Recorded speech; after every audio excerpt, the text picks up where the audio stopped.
Monsieur le Commissaire, nous disons tous la même chose et c'est bien naturel. Au fond, si les terroristes ont frappé la Tunisie à 2 reprises en 3 mois, au musée du Bardo et à Sousse, c'est parce que la jeune démocratie tunisienne est en train d'aller bien.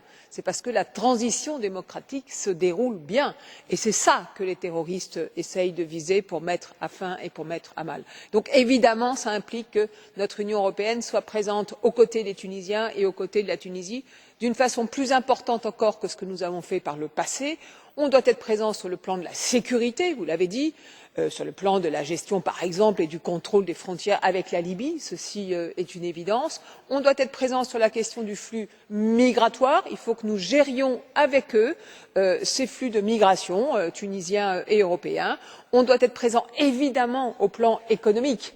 Vous avez parlé de remettre de l'argent et de donner ce que nous devions donner. Il faut aussi aider à ce qu'il y ait des projets durables dans le temps. On va avoir un accord de partenariat, on va travailler sur un échange de relations commerciales. C'est très important que ça se fasse au profit de la Tunisie, en préservant des secteurs qui sont vitaux pour elle, comme certains secteurs des services ou de l'agriculture.